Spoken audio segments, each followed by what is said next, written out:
Hi, and welcome back to another episode of Tips and Tricks, which is a new series where I dive into some of the non-obvious usages for my plugins, in particular Waymaker. So, in the previous video, we took a look at branching sequencers, and we talked about ways that you can use them to trigger an instance of each sequence in a rhythmic way to kind of get some groove going. In this case, I want to use a branching sequence to add a little bit of spice to this plain sequence. So, let's hear what it sounds like.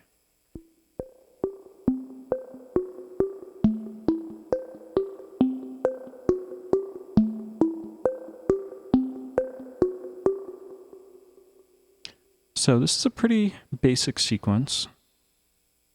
It's got all of its notes on, it's 8 steps long, and it runs at eighth notes. Now I want to add kind of a ratcheting effect to this sequence. And we can do that using the branch sequencer, which might be kind of surprising. So we want to take note of the fact that this sequence is running at eighth notes. Okay? I'm going to add another step sequencer after it, and I'm going to set it to branch mode. I'm going to drop it down to 4 steps, and I'm going to set the speed of this sequence to be 4 times faster than the one before it. So, the previous sequencer was eighth notes, so I'm going to set this one to move at 32nd notes. And just to start, let's drop the probability down. So if I start playing the sequence, we're just hearing the same thing as before. But let's start to bring that probability up a little bit.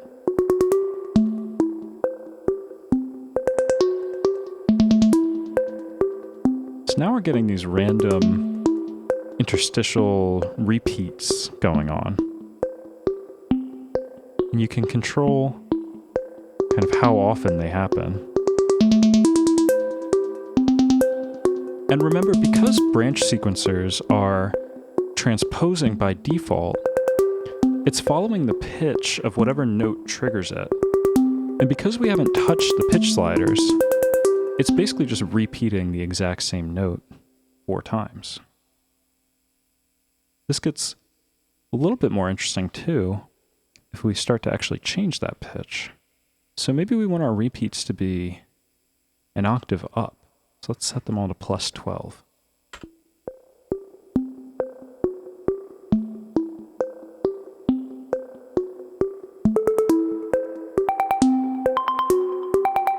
now we're kind of getting these like octave echoes, which is kind of cool.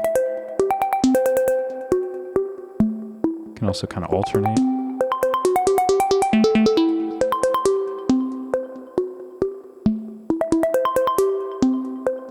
Nice. And one other way I like to use these sequencers is to kind of create like a bouncing effect. So let's set these all back to 0. And what I'm going to do is I'm going to turn some of the stages off. In particular, I'm going to turn the middle ones off. So when this sequence triggers, we're going to hear the first note, which is at the same timing of the original note. And then we're also going to hear this 32nd note right before the next note in the sequence.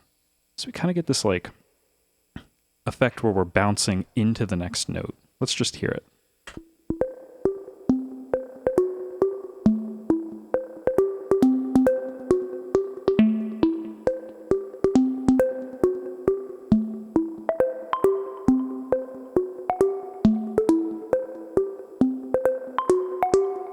So this is kind of a nice way just to add a little like ornamentation to your sequence.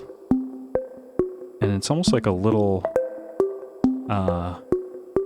it's like something like a guitarist might do, you know, like a hammer on or a pull off into the next note.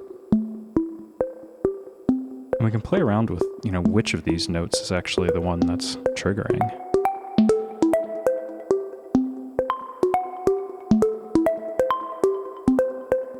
It doesn't have to be an octave either.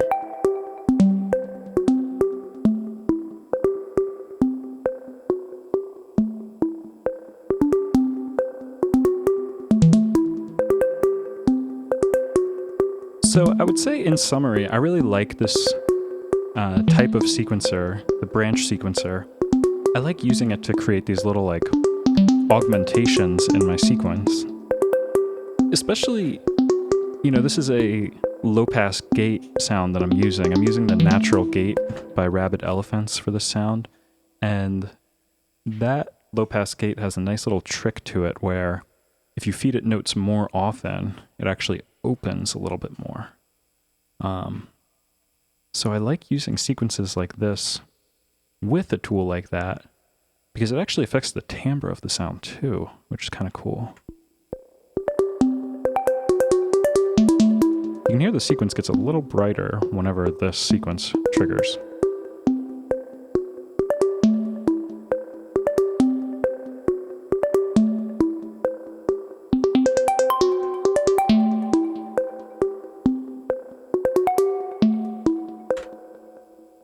So there's another way you can use branch sequencers.